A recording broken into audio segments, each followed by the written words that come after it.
Kalau Smartizen pernah melihat presentasi di TED.com, saya yakin Smartizen semua akan merasakan apa yang saya rasakan juga. Wih, presentasinya itu keren-keren banget.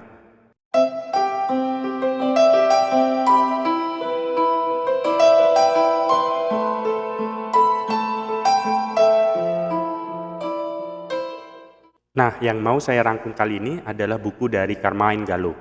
Judulnya Talk Like TED, The 9 Public Speaking Secrets of the World's Top Minds. Kira-kira terjemahan bebasnya adalah bagaimana bisa berbicara seperti di TED, 9 rahasia bicara depan umum dari orang-orang hebat di dunia. Carmine Gallo sendiri, penulisnya, dia ini terkenal sebagai pertama penulis buku tentunya. Yang kedua, dosen di Harvard Business School. Yang ketiga, dia juga ahli dalam bidang komunikasi dan leadership. Dia sebagai seorang konsultan. Jadi, dia memang cukup punya kompetensi untuk mereview atau melihat bagaimana sih orang-orang hebat di TED itu bisa bicara seperti level yang sekarang ini.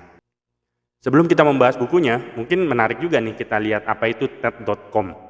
TED.com, TED-nya ini ya, bukan nama orang. Jadi TED-nya itu adalah singkatan dari teknologi, entertainment, dan desain.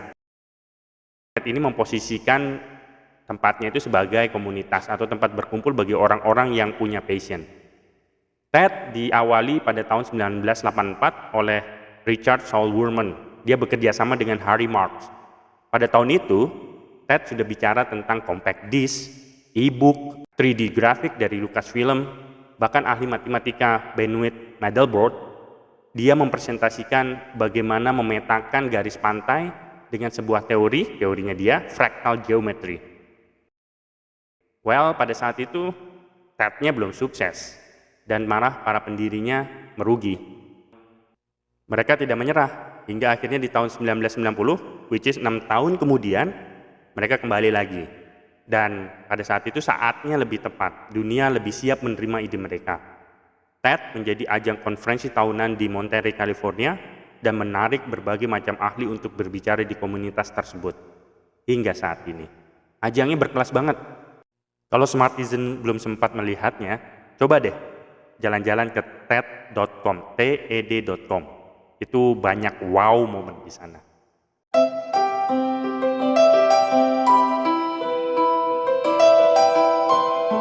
Nah, sekarang kita bahas tentang bukunya. Di bagian awal bukunya, Carmine memulai observasinya dengan menyampaikan 3 hal menarik. Yang pertama, siapapun yang bicara di TED Talk hanya diberi waktu 18 menit. Tidak lebih.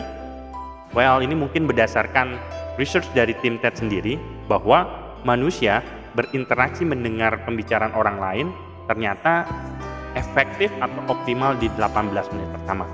Kalau lebih dari itu, bisa terdistract.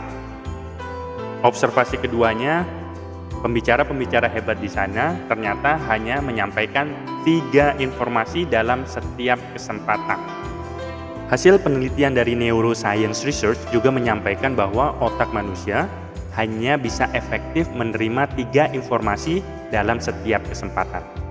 Nah, ini yang disebut oleh dia sebagai the rule of 3. Hasil observasinya yang ketiga, nah ini yang menarik. Pengetahuan ini tidak hanya untuk orang yang mau bicara di TED saja, tapi juga bermanfaat untuk orang-orang seperti kita, untuk Smartizen semua. Misalnya, saat kita akan bicara promosi sebuah produk, atau mau bicara dengan bos kita, mau bernegosiasi, mau memotivasi tim, semuanya akan bagus kalau kita mengikuti the rule of 3-nya Carmine Gallo.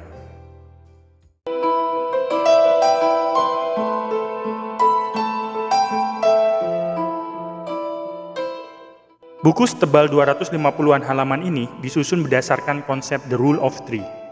Well, Smartizen nanti akan paham kenapa saya simpulkan demikian.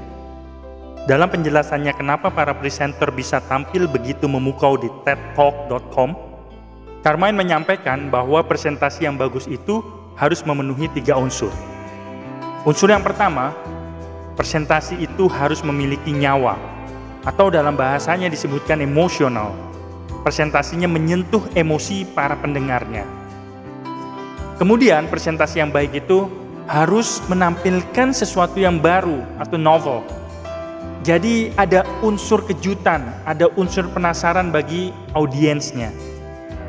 Yang ketiga, presentasi yang bagus itu harus mudah diingat atau memorable.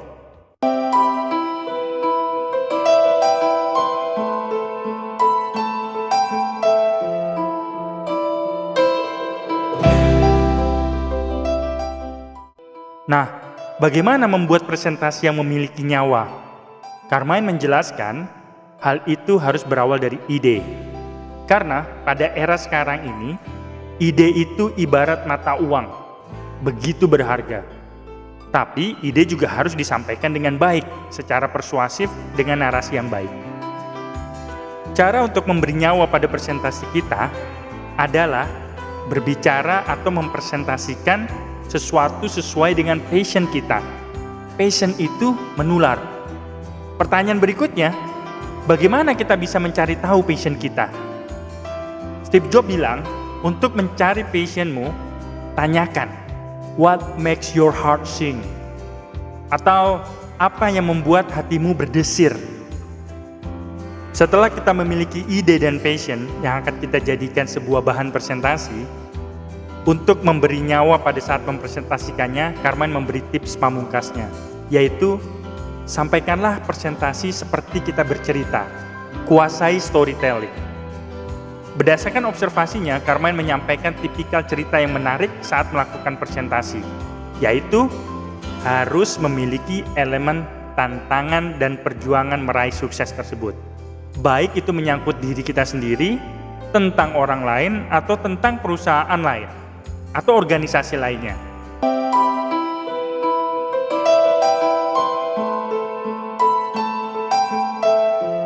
Dari 9 rahasia presentasi keren yang tersusun menjadi 3 unsur, sebelumnya kita sudah membahas unsur pertama, yaitu bagaimana membuat presentasi lebih bernyawa. Caranya adalah dengan melakukan 3 hal. Pertama, menarasikan ide, tularkan passion saat presentasi, dan yang ketiga, menggunakan storytelling, sampaikan presentasi seperti bercerita. Berikutnya, unsur kedua, yaitu novelty, atau tampilkan sesuatu yang baru.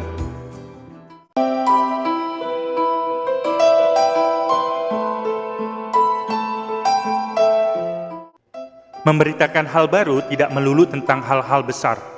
Inti utamanya adalah menonjolkan originalitas dan menunjukkan dengan jelas apa beda yang akan kita bahas dengan hal lainnya yang mungkin sudah pernah ada. Otak manusia sangat tertarik terhadap sesuatu yang belum pernah dicerna sebelumnya. Pendengar akan memberikan perhatian lebih ketika presenter menyuguhkan sajian baru. Untuk dapat memberitakan hal baru, butuh kreativitas dari presenternya, butuh usaha lebih. Carmine memberikan tips. Ketika kita sudah mempunyai ide presentasi kita dan memikirkannya berulang-ulang kali, maka hal yang bisa kita lakukan adalah keluarlah dari zona nyaman kita. Misalnya, kalau biasanya kita selalu menyiapkan materi presentasi dari kantor, sesekali pergi ke tempat yang jauh dari rutinitas. Tidak melulu tempat yang enak, bisa jadi tempat yang tidak nyaman.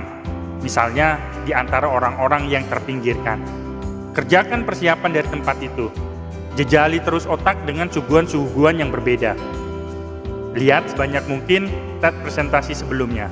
Bagaimana orang-orang hebat menyampaikan hal-hal yang sama dengan cara yang berbeda.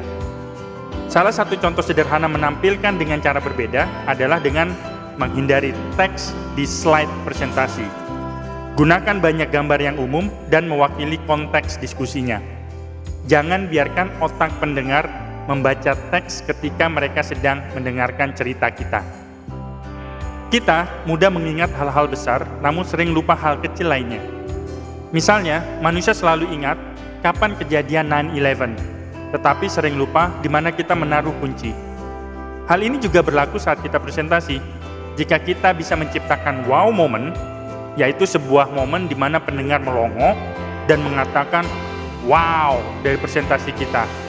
Walaupun hanya satu momen saja, itu akan menjadi hal besar yang diingat. Dan itu sudah cukup membuat mereka merupakan hal-hal kecil lainnya yang mungkin keliru kita sampaikan. Rahasia berikutnya di unsur ini adalah memanfaatkan humor. Momen bagus juga sangat mungkin terjadi ketika presenter menggunakan humor dan anekdot yang mudah dipahami, tapi yang bersifat netral, jangan sampai sara. Otak manusia menyukainya. Nah, pikirkan dan gabungkanlah dengan tips lainnya untuk menciptakan wow moment. Misalnya ketika kita ingin menonjolkan improvement yang kita lakukan.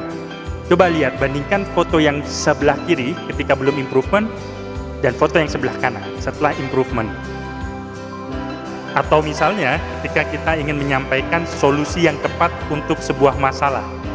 Jangan sampai malah semuanya terlihat baik-baik saja, tapi sebenarnya ada yang salah dengan gambar ini. Jadi sebenarnya kita menyampaikan hal yang sama dengan cara yang berbeda dan mengundang orang untuk tertawa, namun menangkap pesannya menjadi lebih jelas.